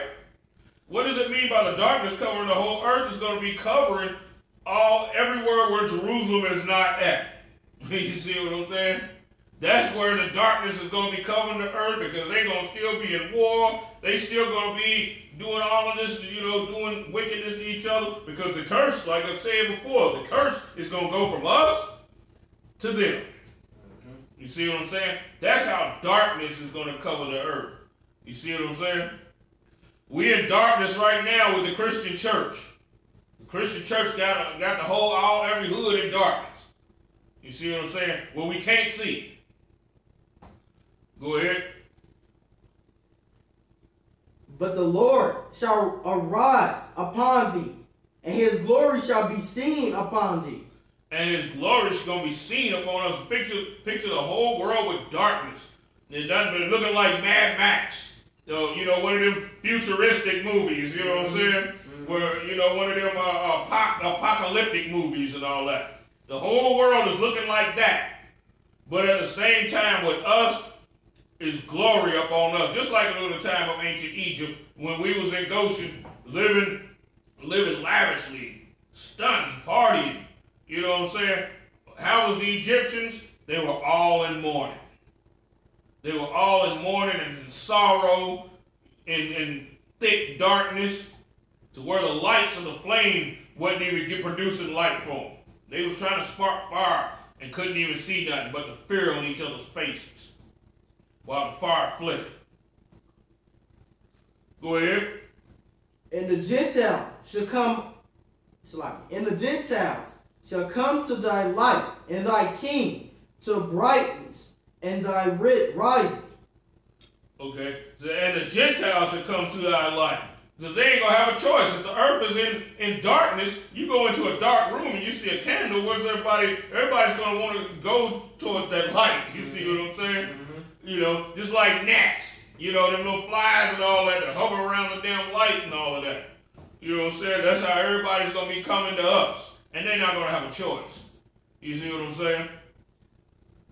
And the Gentiles shall come to thy light, and kings to the brightness of thy rising. They're going to be asking, kings is going to be coming, what can I do to fix my kingdom? What can I do? I mean, my kingdom is in peril. What can we do? What can we, and we'd be like, and he's going to come with gifts, with major gifts, no doubt. He's going to come with all kind of riches and everything. You know what I'm saying? And be like, was that enough? Nah. You know, their kingdom got something that we like. You know what I'm saying? Get that. Get them to order that and bring that down, and we'll tell you how to fix your kingdom. You know what I'm saying? We'll tell you how to get out of what it is that y'all in. Because they're going to be in confusion. You see what I'm saying? Lift up thy eyes round about and see. I'll go ahead and take this out. All they gather. All they gather themselves together. Thy come to thee. Thy son shall come from far, and thy daughter shall be nursed at thy side. The sons shall come from afar, because they're going to be like what? They're going to be like ambassadors to a lot of these, you know, to a lot of these kingdoms and all of that. They're going to be like, you know, telling them what to do, governing them. You see what I'm saying? Getting them out. They're going to be like a little piece of heaven in the midst of the chaos and everything. Governing affairs, telling them what to do. You see what I'm saying? And they ain't going to have a damn choice but to do it. Go ahead. Verse 5. Then thou shalt see the flow together, and thine heart shall fear, and be enlarged. Now, when it talks about, it says, thy heart shall fear and be enlarged. Well, now, think about this. When our hearts be enlarged, that means our heart to be expanded on, you know, on the blessing of the Lord. The Lord is going to give us the ability to be able to receive the blessing that's overcoming us. You see what I'm saying? That's why I said our hearts shall fear, means we're going to reverence, you know what I'm saying? And our hearts will be enlarged. You know what I'm saying? We're going to know that even more blessings is coming. You know what I'm saying? And the Most High is expanding our hearts so that we can be able to receive it. You see what I'm saying? And know what to do with it. Because the abundance of the sea shall be converted unto thee. What is the abundance of the sea? The abundance of the sea is all the treasures, the lost gold, the hidden gold and sunken ships. You know what I'm saying? Hell, we're gonna have intelligence. We're gonna have knowledge to show them how to build submarines and go down there and get that shit. You know what I'm saying? We're going to have knowledge, and there's going to be their own people who are going to be doing all the deep sea diving. They're going to be going to get gold and everything just to bring it to us so that we tell them how to fix their kingdom. You see what I'm saying? How to govern themselves. You see what I'm saying? How to fix their damn self. They're going to be going down the abundance of the sea, all the lost gold, diamonds, and all of that. That's down in the sea. Not only that, pearls. The sea's going to be full of damn pearls, and they're going to be going down and deep sea diving and getting all of that stuff and bringing all of that stuff up. You see what I'm saying? And guess where they're going to be bringing it to? They're going to be bringing all their gold to Jerusalem. And guess what? The abundance of the sea and everything is going to come so in such plenteous that we're going to have to expand Jerusalem. You see what I'm saying? That's just like our heart being enlarged to take in everything, all the blessings, the land is going to have to enlarge also. You see what I'm saying? And Jerusalem is going to get bigger and bigger with the takeover. You know what I'm saying? It's going to keep expanding. Do you want to say anything? Wow. It's going to keep on expanding. The abundance. Oh, go ahead. Keep going. The forces of the Gentile shall come unto thee. The forces of the Gentiles, right? All of their armies and all of the things that they hold dear, all the things that they hold precious. You see what I'm saying? All of these things are going to be coming to us. We're going to be able to use their soldiers for our bid. We don't even have to go into our own soldiers. Be like, yeah, give me 100,000 of them Arabs. You know what I'm saying? We have a little problem over here in this little country right here. Give me 100,000 of them damn Arabs to go in and tear some shit up down there. You know what I'm saying? Give us a report back as soon as it's done. You know what I'm saying? Report to trooper such and such. You know what I'm saying? Once it gets done. And they're going to go and they're going to do it too. You know what I'm saying? They're going to be able to rent their own soldiers. They're going to be trying to having their soldiers rented out to us and everything. But they ain't going to come. They're going to go right and do. And that's why it says strangers shall build up thy wall. That's why it says that. With strangers building up, the wall is defense, right? So now we're going to be a city dwelling without walls. So when it says strangers shall build up thy walls, let me give you an example of that. When we at camp, and that is like our little Jerusalem right there, our little within the borders of our camp, right? And when the police come to question somebody that's causing a problem to us, when we operate within our laws and everything, right? And the police be out there ready to arrest them, that's an example of microcosm of the strangers coming and building up our walls. When one Edomite is ready to knock the hell out of another. You see what I'm saying? And also, too, brothers that ain't even in the truth, that we don't even know, is knocking the hell out of some Edomite that come and flipping us off, flipping us the birds, giving us middle fingers and all of that. You see what I'm saying? Even though that brother's a Hebrew, but he's a stranger unto us and we don't know him. You see what I'm saying? He built up a wall because that same damn Edomite don't come back no more. You see what I'm saying? He ran into that wall. Which I'll go into that scripture and maybe elaborate even a little more on that. Okay, go ahead. Verse 6, the multitudes of camels shall cover thee. And the multitude of camels shall cover thee. What does this mean? Camels coming in by the hundreds. You see what I'm saying? Our little kids will be riding on them. There'll be such plenteousness, you know what I'm saying? Our little kids will be riding on camels for fun. You know what I'm saying? Playing sports on camels and all of that. You see what I'm saying? Go ahead. The dromedaries of Milidin and Million and Alpha, all thy form, Sheba shall come. All they from Sheba shall come. Now, what was Sheba known for having? As a matter of fact, Sheba is one of the stocks of the Ethiopians.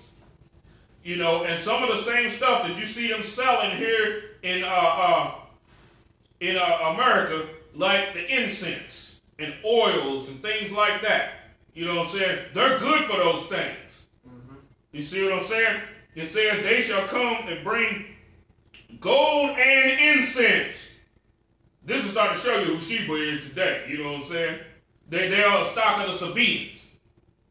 And the Sabaeans, you know, a lot of them Ethiopians and everything that be selling the incense and oils and all that, they'll tell you that they're Sabaeans. So what does it say about them? They're going to be bringing incense and gold for free to us by the damn camel loads. Go ahead. They shall bring gold and incense, and they shall show forth the praises of the Lord. They're going to be praising the Lord also. You know why? They're going to be praising him because the Lord has took his hand up off them for them offering up the offerings and bringing them into the Jerusalem. And the Lord sparing them. You see what I'm saying? And starting to fix certain problems, you know what I'm saying, because of their obedience. With them bringing all of their riches and all of the things that they hold precious up to us. You know, just like the Most High blessed Queen of Sheba. You see what I'm saying? Who was also of this stock. The Most High blessed her. So that she could bring more stuff up to Jerusalem. You see what I'm saying? And blessed her and established her kingdom. Because see, also in this day too, they still going to have their kingdoms. All except for like the white man. He ain't going to have no kingdom in this day. At all. That's why it says, and the such and such as of Edom shall bring up, they're not going to own nothing to bring up. The hell they going to bring us stones? You know what I'm saying? They're going to bring us some gravel? No. Notice it don't mention them bringing up a damn thing. Because they're not going to own anything. You got to own something to bring something. You see what I'm saying? Go ahead. All the flocks of Kedar shall be gathered together unto thee. All the flocks of Kedar. Kedar is one of the stocks of the Arabs, right? Which Muhammad also comes from that. He was also a descendant of Kedar. They're gonna bring all the flocks together, and they're also gonna bring the rams of Nebaioth. Nebaioth was the firstborn son of Ishmael. And he's the beginning of the strength of Ishmael. They're going to come bringing gifts, bringing rams, bringing sheep, you know, bringing all the flocks and all of that. You see what I'm saying? And the Lord is going to spare them because of them, you know, of them bringing these sacrifices up. Go ahead. The rams of Nebaioth shall minister unto thee. They shall come up with acceptance on mine altar, and I will glorify the house of my glory. Now, with all that they're going to be bringing up, the Most High is going to use this to glorify Jerusalem. We're going to have the best of everything. And then with them bringing up their rams and their flocks and all of that, we are going to have ways to make the flocks and everything even better than what they are. Because they're going to be, they're going to be 40 pounds heavier than what the damn Ishmaelites when they brought them up. You see what I'm saying? 40 pounds fatter. You see what I'm saying? You have sheep running around weighing 170. You know what I'm saying? 170 pound sheep. You know what I'm saying? Big and strong. Nice for, you know, to break down. You break one of them damn things down, you be able to eat for no telling how long. You see what I'm saying? And the wool that's going to come from it is going to be the whitest wool that you'll ever see in your life. You see what I'm saying? Because also, we're going to be producing, there's going to be a lot of spotless sheep, because those will be the only sheep that you'll be able to sacrifice before the Lord. Sacrifices is going to come back. But the thing of the difference of it is sacrifices won't be for the sacrifices of sin. They will be a free will offering unto the Most High. You see what I'm saying? They're going to be peace offerings and everything for the Most High taking his finger up off of these heathen nations. You see what I'm saying? And the Most High, he's going to accept them. And use these things to glorify and beautify Jerusalem, where, you know, we're just going to be, man, we're going to be, our children and everything going to be like little princes and all of that. You know what I'm saying? Mm-hmm. All the silk that's going to come from China and all of that, they're going to be producing silk, and they're going to be pushing that, you know, sending us that silk, and we're not even going to be having to buy it. We're going to have the money. We're going to have the money, no doubt. But hell, we ain't even going to have to buy it.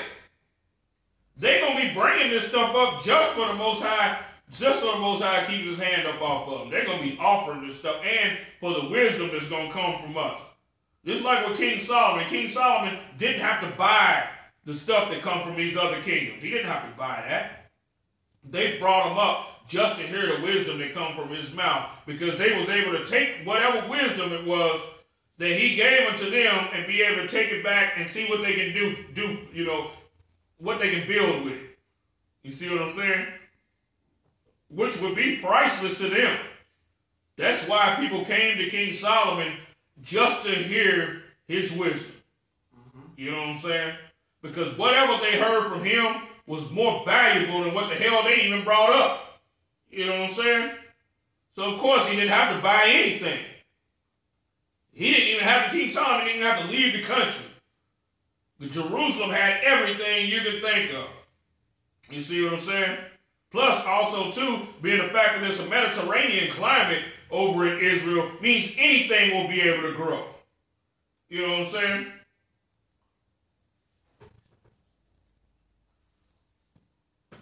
Go ahead.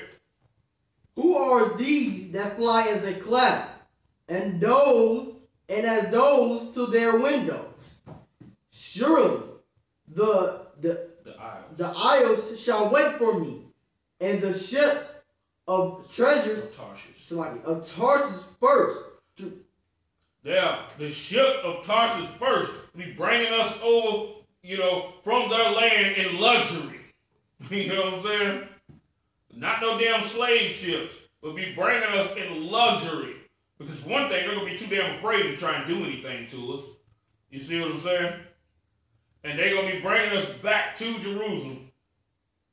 And with treasures and every damn thing. All loaded up on the damn ship. You see what I'm saying? Go ahead. To bring thy sons from far, their silver and their gold with them, unto the name of the Lord thy God. And let me give a little more on this verse right here. This is one of the reasons why it's the teaching that the white man is Japheth, because see, Tarshish was of the descendant of Japheth, right? Now, I wouldn't doubt if in the future, I wouldn't be surprised in the future they sitting there and having blacks get on ships ran by white people, just like in slavery, you know what I'm saying? Mm-hmm. Have us loaded on the ship to Tarshish, because these fake Israelite groups are trying to push some garbage like this. See, the white man is Japheth, see? And the ships are Tarshish, so you can trust them and get on those ships. Tarshish ain't no damn white people, for one damn thing. What happened in Europe was they invaded Europe. The white man invaded Europe, came up out of the Caucasus Mountains and killed them off, just like what he did to Gadites here in America. They're not Japheth. They took the damn land. You see what I'm saying? Just like they invade everybody else's land to take it over right now, along with their resources. Go ahead. And to the holy ones of Israel, because he hath glorified thee. And the sons of strangers shall build up the walls. There you go. The sons of strangers shall build up thy walls. You hear this? They're going to be the damn defense. We ain't going to have to even do anything a lot of the time. You know what I'm saying? One group is going to sit there and think, man, all that gold and all that diamonds and silver they got, he going to be over. This army is overtaken by their lust and what they see and everything. Will be another army to go and check his ass and be like, man, you go up at that place, you're going to sit there and put a curse on all of us. We ain't going to have that. We'll go to war with you right now. They'll contact us and be like, hey, you got a rebellion going on over here. You know what I'm saying? Because they're going to want you, not only because they're going to be afraid, and also they're going to want a blessing too. You know what I'm saying? So they're going to be like, well, they bent on coming and trying to invade, but we got that. We're going to take them the hell out. You see what I'm saying? Next thing you know, and you know what? The Lord will be on their side too. You know what I'm saying? God. The Lord will be on their side also. Oh, God. So they will come through and they will mow them the hell down like grass, and put fear in everybody else, and everybody else will be like, well, no, we know not to come up against them for at least another 30, 40 years. They'll be like, no, we can't, let's not come up against them. That's what it means when they read that, take that from the top. And the sons of strangers shall be built up thy walls. Right. Go ahead. And their kings shall minister unto thee. Now, the dumb Christian Israelite groups, or Christian groups, will sit there and say, see, look, that means the heathen is going to be coming to us and going to be preaching and teaching.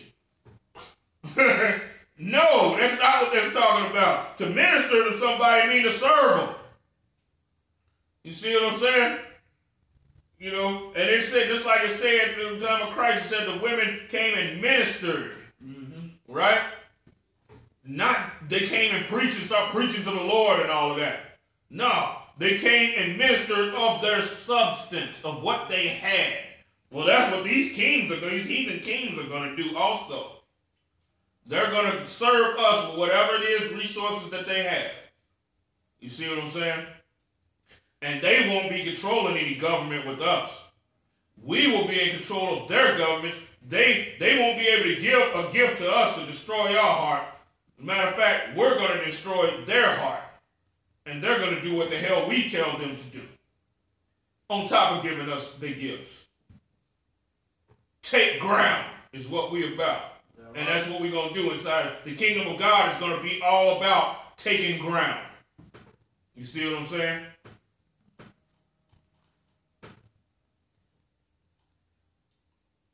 Go ahead. For in my wrath I smote thee, but in my favor have I had mercy on thee. The Most High he's going to have mercy upon us. When he takes his anger up off of us and he put it on all these other nations, that's when these nations is going to be broken down. Go ahead. Therefore, thy gates shall be open continually.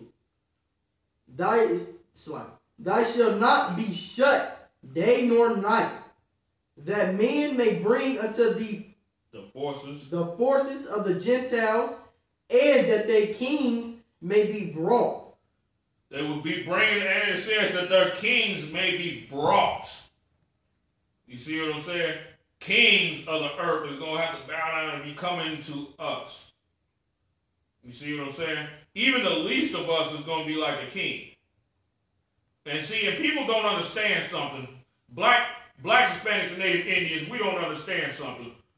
Your respect that you get as an individual is directly linked to the respect that you have, your people have as a whole. That's why, a white man can go into any black church and they'll look at him like Jesus. They'll look at him as something great. He'll get the finest black woman. You know what I'm saying? He'll get the finest black woman. He'll get a position next to the pastor because of the respect that his people have. You see what I'm saying? The honor and respect that they have among us.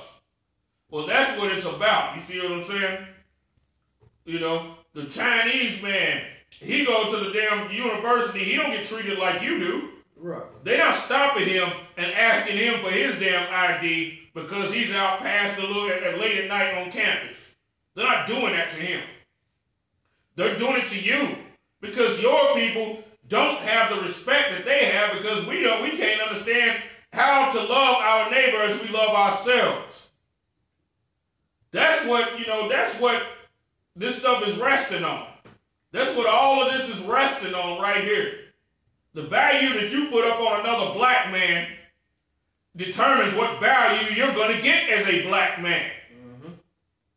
Black women, the value that you put on a black man determines the value that you're going to get as a black woman. Just like the moon, is metaphorically spoken about in the Bible from the female perspective and the sun from a male perspective. The moon gets all its light from the sun. The moon really has no light of her own. The sun produces light for the moon. So now, if the moon turn away from the sun, then it's going to be complete darkness for the moon. Well, it's the same thing with the black woman and the black man. You turn against your goddamn man, what type of light you got? Right.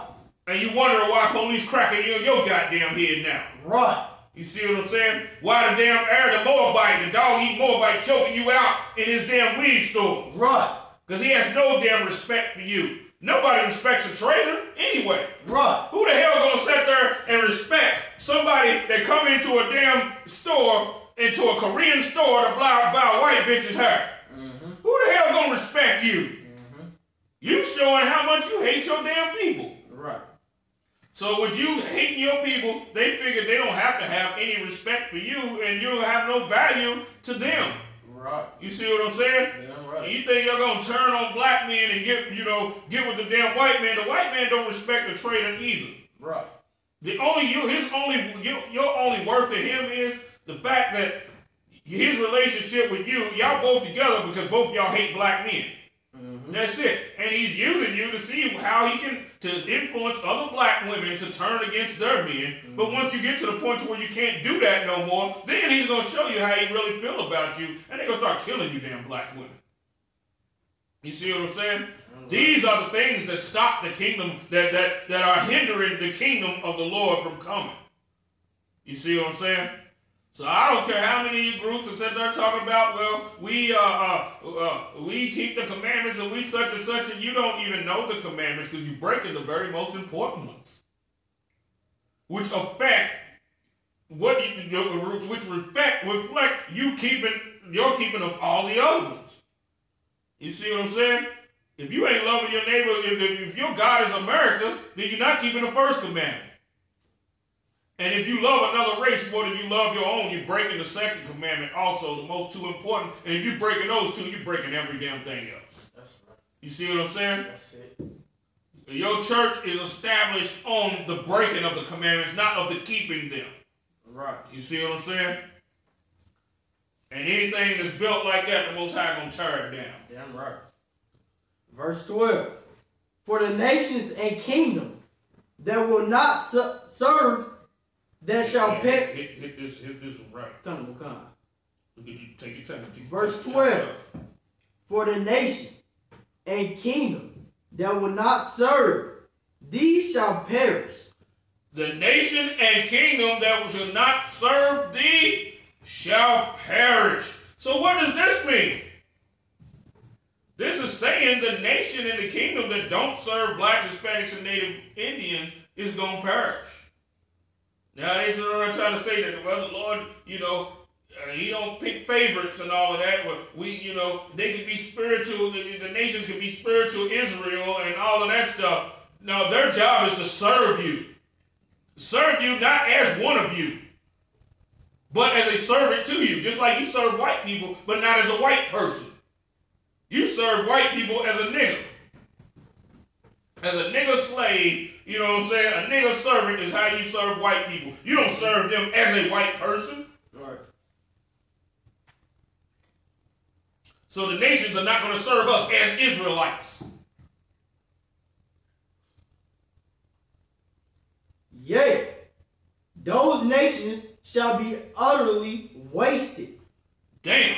It says the nations that don't serve us is going to be utterly wasted. I don't see how in the hell you can twist that scripture around. Mm-hmm. I don't get that at all.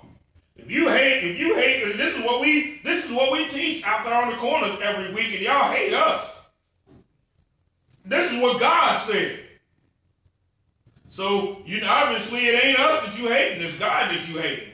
Mm-hmm. Why you sitting there talking about God don't pick favorites, but at the same time we've been up under the damn boot of a heathen nation that's been having they put on our necks for 400 damn years. Mm-hmm. Obviously the Lord do choose something. You got the right to choose.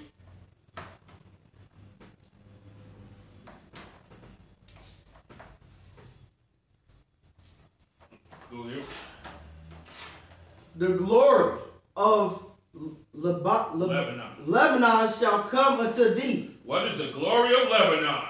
Lebanon was known for having glorious trees.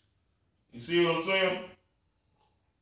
They were known for having these trees. The trees were so nice and so beautiful, pleasant to the eyes and to the senses, that you would go into Lebanon and you could smell the trees. And they had fresh, nice scents to them. You know what I'm saying? The wind blows, you know what I'm saying? It almost damn like smelling a beautiful woman. You know what I'm saying? The trees just have such a pleasant smell to them. Go ahead. And the fir tree, and the pine tree, and the box together. Yeah. These are all different, diverse kind of trees that were in Lebanon. And these trees is going to be hewn from Lebanon, And the people that we're going to be putting over this is one of the stocks of the Africans, the Zidonians. Because nobody is better at chopping and hewing trees than them. You know, they got a natural gift for that, and that's going to be their service unto us. Just like the Ethiopians and everything, you know, it's going to be bringing incense and all of that. You know, like I was saying before, every nation has a place on the earth, has a specific things that they're good at. You see what I'm saying? The Zidonians, you know, and that coast and everything right there is going to be real good with dealing with trees, just like it was during the time of King Solomon and them. You see what I'm saying? Who did King Solomon deal with? He dealt with Tyre and the Zidonians. You see what I'm saying? Go ahead. And do the trees again. The fir tree. The fir tree. So like the fir tree, the pine tree, and the box together to beautify the place of my sanctuary, and I will make the place of my feet glorious. Where's the place of the Most High's feet at? It's in Jerusalem. I'm right. And the name Jerusalem actually means to be trodden underfoot. You see what I'm saying? The name of the Jerusalem today is trodden up underfoot by the heathen. But in this day, this is going to be a place of the Lord's feet. What does it mean when we talk about the place of his feet? His resting spot. Mm-hmm. This is what he's going to trod underfoot. You know, and that's what, and we also see a pre-blessing to this during the time of the wilderness when the Most High came down and it said under his feet was like a paving of a sapphire stone. Right? Mm-hmm. So think about that. You just caught a glimpse into the kingdom. Now, picture all of this stuff together. All of the fat rams and oxen and all the diamonds and gold and all of that stuff. Picture what that's going to look like from a bird's eye view. Mm-hmm. Jerusalem's going to be looking like a big damn diamond, right? Mm-hmm. And Jerusalem is the place of the Lord's resting of his feet. That's why when you see in Exodus, when the Lord came down and said, under his feet was like the paved work of a sapphire stone. You see what I'm saying? You saw a blessing into the kingdom.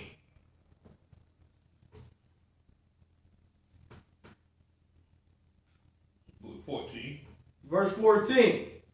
The sons also of them that afflicted thee shall come bending up unto thee. Now the sons of them, who afflicted us? Every other nation. Right. And they gonna come shaking. Mm-hmm. But man, we know that, we oppress your people and we such and such. They gonna come in fear, shaking. Right. You know what I'm saying? Come and bend and please, man. Just have mercy on us. Just have mercy on us, man. And they gonna be coming like that. You see what I'm saying? Trembling in fear. Go ahead.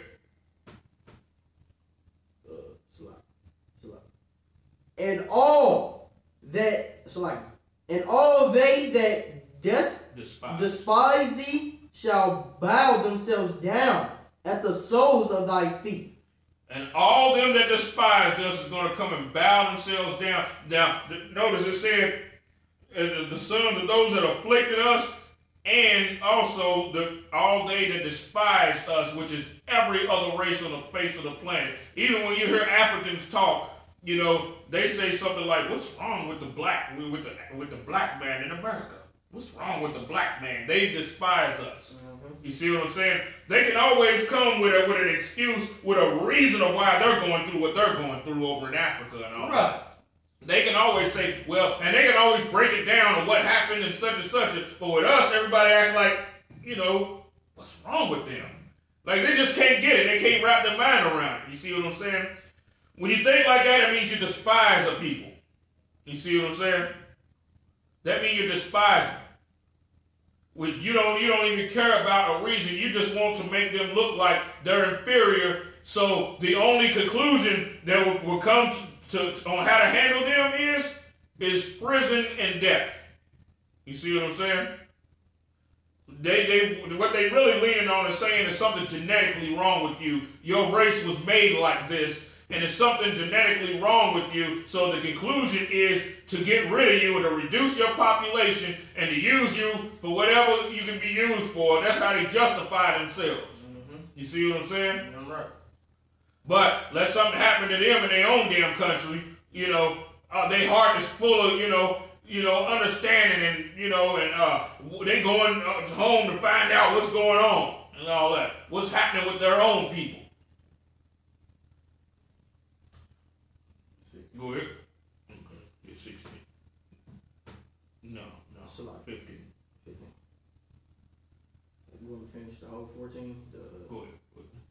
And they shall call thee the city of thy Lord, the Zion of thy Holy One of Israel.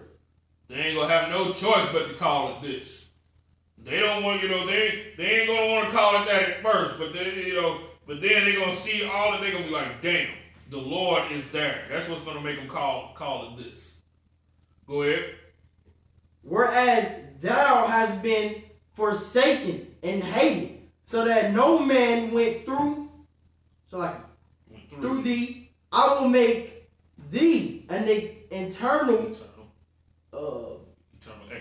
excellently a joy of many generations. The Lord said he's going to make us an eternal excellency and the joy of many generations. Go ahead. Verse 16. Thou shalt also suck the milk of the Gentiles. Now, when it talks about us sucking the milk of the Gentiles, what does this mean? Everything, milk is supposed to be a nourishing, it's supposed to be nourishing, right? Mm-hmm. Means everything that they bring in is going to nourish us and going to make our bones fat. Just like what milk is supposed to do with bones and everything, with the calcium in it, how it's supposed to make bones strong. You see what I'm saying? They're going to make our bones strong by everything that they bring to us. You see what I'm saying? They're going to make us even stronger. That's why I said we shall suck the milk of the Gentiles. Everything that's supposed to be benefiting them is going to benefit us. Go ahead.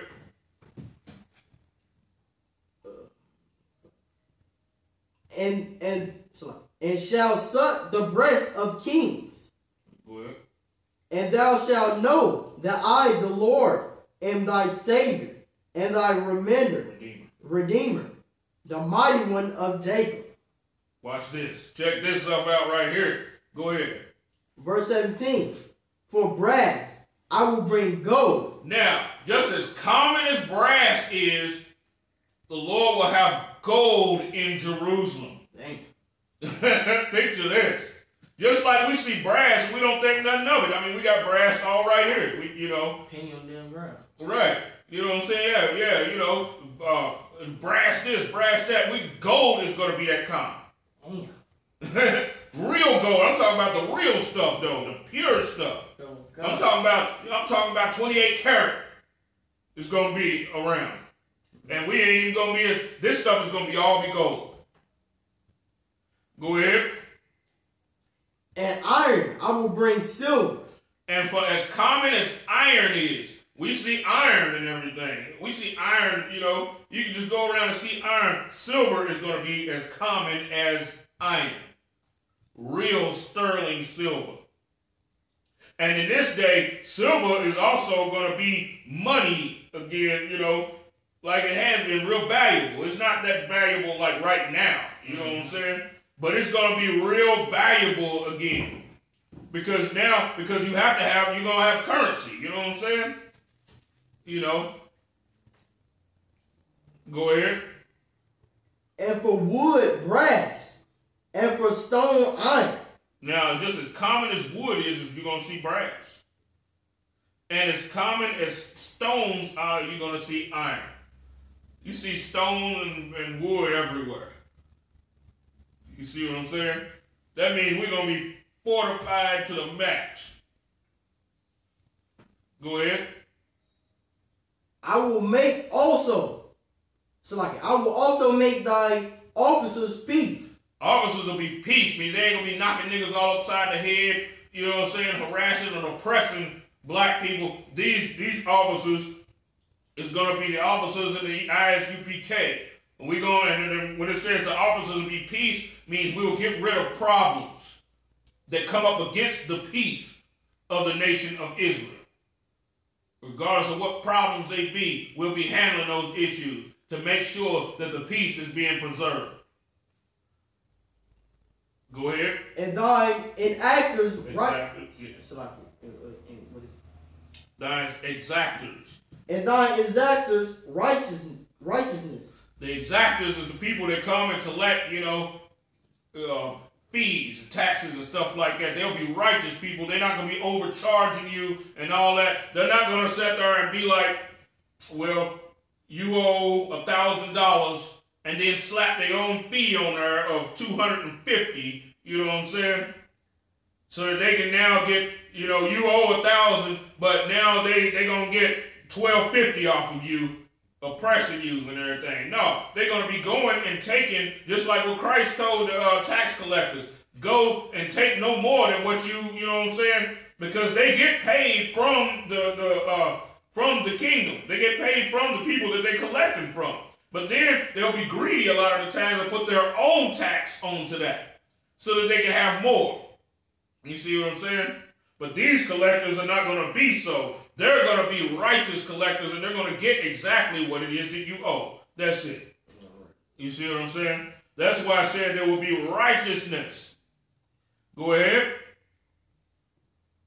Verse 18. Violence shall no more be heard in thy land, wasting nor destruction within thy borders. But thou shalt call the walls salvation, and thy gates perish. Praise. It's like perish. Now, let's go to 638. Oh, yeah. Well, we've run out of time, people. I still wanted to hit some more scriptures, but we're 8 minutes over. We are the Isupk coming out of 1 West 125th Street, Harlem, New York, under Commander General Yohana. Let's see. Let's go to the give the announcements. So, pass the class over. The priest and officer Nakashawan. We are the Isupk, start out of 1 West 125th Street, Harlem, New York City. Rules for new brothers and sisters. When a new brother or sister comes inside the school, they are off limits for 6 months. They are to be saluted only. They are here to shed themselves of the world. If they need transportation, the teacher will arrange it.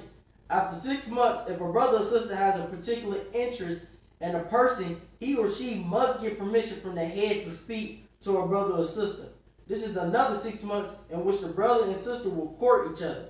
After this 6-month period, the brother and sister will get permission from the head to marry. Tithes, which is a commandment. Numbers 18 and 21, Malachi 3, 8 through 10. Mayashra means tenth in the Hebrew. 10% of any penny of any increase the Lord gives you. Give to the treasury department or teacher. Priest fund.